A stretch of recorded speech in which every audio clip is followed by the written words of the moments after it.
Ara, nosaltres sí que som una miqueta grinch, Joan Milian, perquè estem un poquet en contra de Sant Valentí, podríem dir. És que Sant Valentí és demà, però és que el dia anterior, avui justet, celebrem el Dia Mundial de la Solteria. Correcte, Sant Solterín, que diríem, no? I per això anem a parlar avui un poquet d'això, perquè ser fadrí, tu creus que és una moda?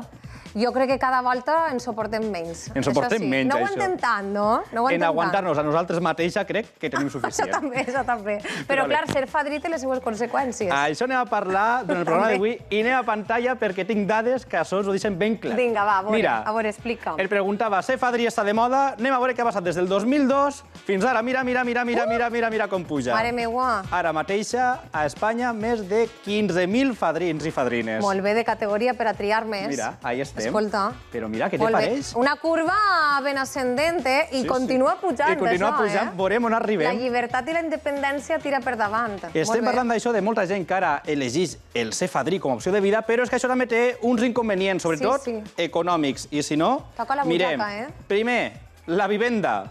Què fem si som fadrins? La vivenda, mira, moltes voltes, Joan, jo he escoltat a parelles que s'han separat i que han continuat vivint i compartint despeses però sense estar junts, clar, perquè no poden assumir. Això també és un problema, que hi ha que tractar. Algun dia el tractarem també.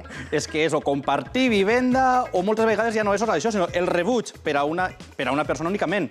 Després tenim també que tenim comptes en plataformes als subscripcions. Ah, sí?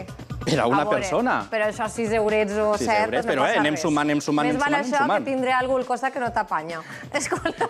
Anem cap a taula perquè tenim un convidat avui d'excepció, perquè per parlar d'això, de la solteria, de l'amor, són moltes coses. Demà és Sant Valentí i el que passa és que també tenim així un Grinch de l'amor, podríem dir, perquè Rafa Alarcón, primer tot, benvingut. Què tal, com esteu? Bona vesprada, Rafa. Demà estreneu un show que heu volgut anomenar Monòlogos anti-Sant Valentí. Anti-Sant Valentí, senyor. A veure, conta'ns això. Bé, és un espectacle que portem Pablo de los Reyes i jo fent, crec que 8 o 9 anys ja, el dia de Sant Valentí. Aleshores, el que fem és fem monòlegs al voltant del món de la parella i després fem jocs amb parelles o amb gent que ve sense parella. I jo el que faig des d'un temps és faig un consultori d'amor. Aleshores, la gent que vol té alguna discussió amb la seva parella o té algun problema sentimental, m'ho envia i ho comentem i fem teràpia de grup. Demà, que tenim 900 persones en el Teatre Olímpia, farem teràpia de grup. Tu trobes la diferència, no?, entre la gent emparellada i la gent que va de fadrineta, no? Sí, home, la gent... Hi ha diferències, Sí, la gent que va en parella sol comportar-se. Està com un poc comedit, no? Per a veure si diuen alguna cosa, no? I després n'hi ha molts grups que venen anti-Sant Valentí per a celebrar-ho, i se'n van a sopar i després venen contents. Animaets. O sigui, serà un show divertit, I és que al final de l'espectacle jo el que faig és treure una xica fadrina i li busque parella. Ah, sí? Faig un Tinder en directe. I he de dir que dos... Sí, que hi sent. I dos vegades, una vegada ja s'han casat. No em digues. Una parella que vaig crear en un espectacle i ara n'hi ha un xic que ha quedat en la xica que vaig treure en un espectacle fa un temps. No em digues. Sí. Mare meua. O sigui que van anar a buscar parella, dia directe. I és que al final de l'espectacle sorteja un Satisfyer. Ah, mira! Que si no acabes amb parella... celebrar, sí. Escolta, i en parella també. I en parella també. Home, clar, en fi, no ens clavem en aquests jardins, això el que ves millor tu, Rafa? Demà, entrades ja venudes, però és que hem volgut saber si vosaltres sou fadrins, si teniu parella, i també com veieu això, i també parlar de la part econòmica que comentàvem. Ser fadrí és una moda, això ens heu contat. Estat civil, soltera. ¿Tú cómo estás? Estoy en pareja. Soltero. Soltera. Soltera, pues anem a celebrar el dia de la solteria, sí, també. Una pregunta, perquè ser solter és molt car. Tindre parella sol ser més car. Independitzar-se en solter està complicat, la cosa, això. No, independizarse soltero está imposible. Ah, això sí. No, prefereixo seguir estar soltero, Però pots, per exemple, compartir piso, és a dir, hi ha opcions. Compartir gastos es muchísimo mejor, desde luego. Però arriba ara, divendres, Sant Valentí, i això la butxaca ho va notar, per la gent en parella. Sí, jo crec que ho nota molt. T'agrada que se celebri el dia de la solteria, que tinguem el dia abans de... Me parece una tontada. Però com se celebran todos... Celebrar una relació me sembla que té una mica més de sentit. Estem celebrant la relació nosaltres mateixa. Esteu millor soles o preferiu buscar l'amor? Se busca el amor, pero no se encuentra. No, prefiero estar soltero. Prefiere, així no? És una cosa d'elecció, també. Sí, sí. La solteria està augmentant, cada vegada en som més. Això per què? Porque cada vez somos más egoístas. I perquè no aguantem a ningú. No queremos aguantar a nadie. La soltería está bien. Hasta que te canses. Hasta que te canses, exacto. Pero bueno, si encuentras una persona, la persona indicada, mejor estar en pareja. Aguantar-se a un mateix ja prou. Sí, la veritat que sí. Que ja és prou. 5 i 36 minuts de la vesprada. Seguim parlant de padrins i de padrines. I ara ha arribat el moment de fer el consultori. El consultori. Vinga. Consultori a veure, de el consultori padrins. de les padrines i els padrins. Clar, perquè Joan, així són què padrins passa? padrines. Tenim molta gent que no té parella, però és que necessitem molts de consells i nosaltres estem així que no sabem de res, però ens agrada molt opinar. Així que anem a fer un consultori, no?, del consultori del doctor Amoret. Clar, sí, el doctor Amoret, doctor Amoret. és que n'hi ha molta gent que m'està escrivint coses i jo després les comente i després n'hi ha gent que opina. El preguntaran de tot. Bueno, n'hi ha una xica, en concret l'última, que s'ha ficat en una relació oberta i no sap què fer perquè... Perquè està marejat. Perquè està marejat. Perquè és molt complicat. És que ja És ens molt clavem complicat. en unes modernitats que... Si en una és complicada, imagina't tan vàlid, Clar. no? Mira, Rafa, és que ja has vist que vaig així a conèixer fadrins, que n'hi ha un muntó. I anem a les preguntes, no? Primera consulta, veiem a veure els nostres espectadors que ens pregunten. ¿Estarías dispuesto a hacer un montollazo con tu pareja? Jo. Directament. Clar, Però eres espera't, tu, és el que doctor Amoret, jo eres crec tu. que... A veure, o sea, No, necessitem una un explicació. montollazo. Un montollazo. Necessitem... No, espera. Suena muy mal. Anem a explicar això. Espera, ho expliquem. De fet, el que ens ha fet la pregunta ens ho explica. Mireu. A veure. Bueno, pues correr desesperado por la playa persiguiendo a tu pareja, mientras la otra pues está poniéndote los cuernos. ¿Cómo lo voy a explicar? Clar, com en un programa que crec que s'ha fet. Sí, A veure, sí. jo personalment, en teoria, jo no faria un montollazo si m'estaven ficant en les banyes, pues, xica, jo què sé, pues, aplaudisses o te'n vas a un altre costat. Ja està, Clar, no? però el que passa que jo he llegit molt del tema de l'amor i quan tu sofrixes una infidelitat, el cervell te fa pa! Aleshores, jo entenc que aquest tio que comença a córrer i fa... Es lleva la camisa.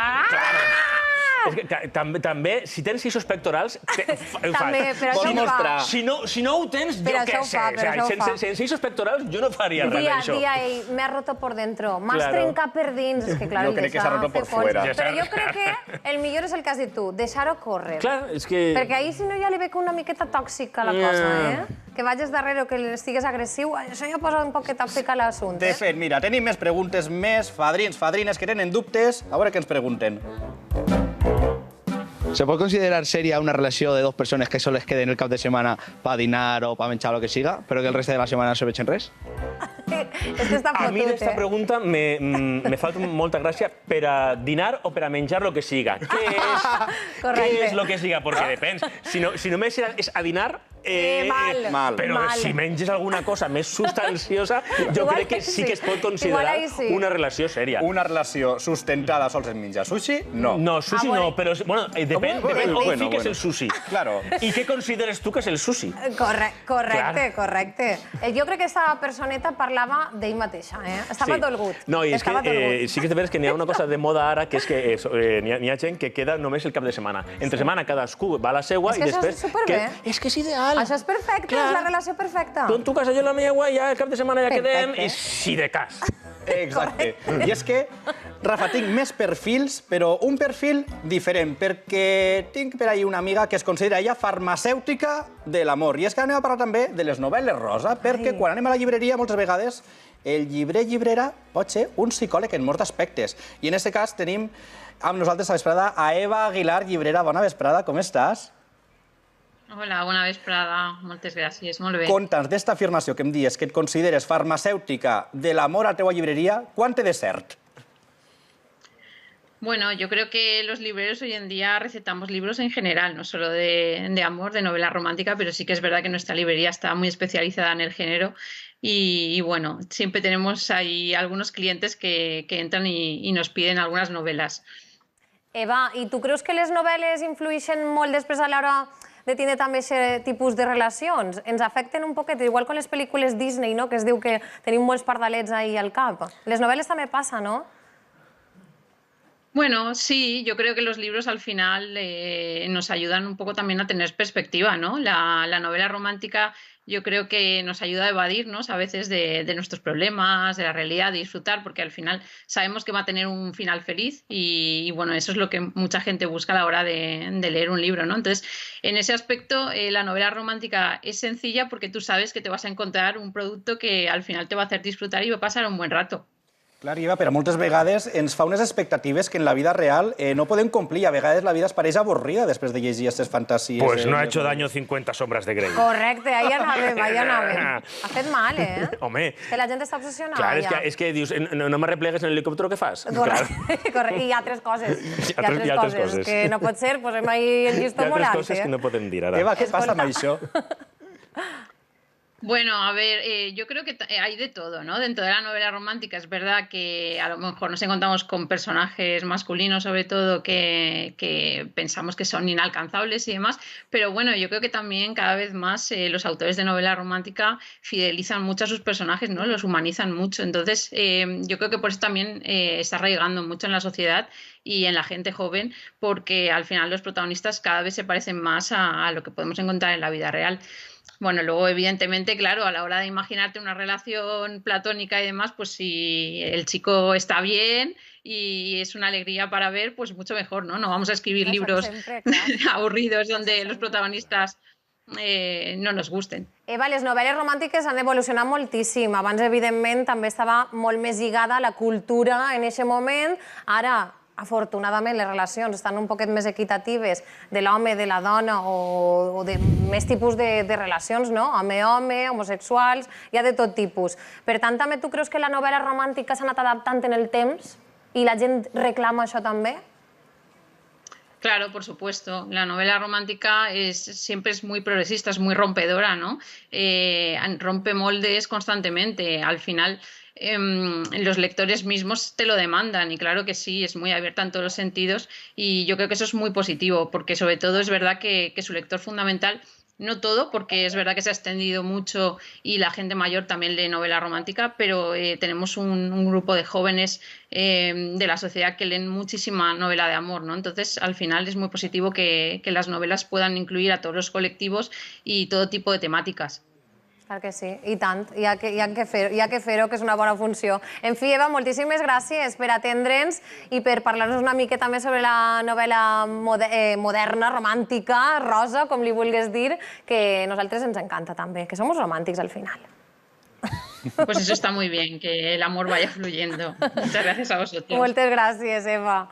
No sé si Rafa llegirà molta novel·la... Tu no el pega massa? Sí, o també tens cor romàntic? Estic acabant... Jo soc molt romàntic. Ah, sí? Jo sí, el que passa és que estic... Se te nota? No, m'han dibuixat així, en aquesta pinta de que no, però soc molt romàntic, en el fons. Mira què faig jo. Jo em fico una altra vegada aquestes ulleres tan xulíssimes perquè jo romàntic moltíssim, ja veureu. Perquè tornem al nostre consultori, perquè tenim una altra pregunta d'un fadrí. És una senyal d'amor que la teva parella te dediqui un meme en lloc d'un poema? Jo crec que és una senyal de currar-se-lo poc. En compte que els memes estan molt currats. A veure, si és un meme original fet original d'una persona, sí. Aleshores, és més curro, perquè no és escriure només, però la majoria de memes és que te reenvien d'una altra cosa. Si és un reenvio, és com fer-li una foto a un poema de Gustavo Adolfo Bécquer. Mira, diguem el que diguem, és el que posa en pantalla. No som experts en res, però opinar de l'amor ens encanta. Això sempre. No és el millor conversar de l'amor? Així és, una xerraeta sí que estem tots xafant. El diumenge, això no se pot dir... Sí que ho dic. A veure, el diumenge jo tinc una paella en amics perquè a un amic nostre li ha deixat la seva parella, li ha dit que vol donar-se un temps. Aleshores anem tots a fer teràpia. Tenim idea? No. Però si fem una paella, li donem ahí una recolzada i ell eixirà, doncs millor. O no. Que diem que moltes vegades... O no, o plorant. Ens anem una última pregunteta, a veure si tenim per així altre fadrí, fadrina que tingui dubtes d'ací del doctor Amoret. La meva pregunta és quin seria el regal perfecte per a Sant Valentín? El regal perfecte per a Sant Valentí jo crec que és anar a sopar a un lloc molt bonic i després vindre a veure un espectacle d'humor que es diu Anti-Sant Valentín. Jo crec que és el millor... Que guai! Mira. Un planàs. Ahí la promo com ha anat ahí. Ara, si m'emportes a París un cap de setmana, a mi també em va bé, Tampoc està mal, Tampoc està mal. Jo m'ho pensaria, entre una entrada anti-Sant Valentín i un cap de setmana... L'entrada. Clar. La butxaca, n'hi ha que mirar sempre per la butxaca, que estàvem parlant de la butxaca. Eres molt de celebrar Sant Valentí? Jo la veritat és que ho celebre actuant sempre. Clar, I m'encanta. O sigui, jo estic molt pagat en anti-Sant Valentí perquè sempre s'ompli el teatre.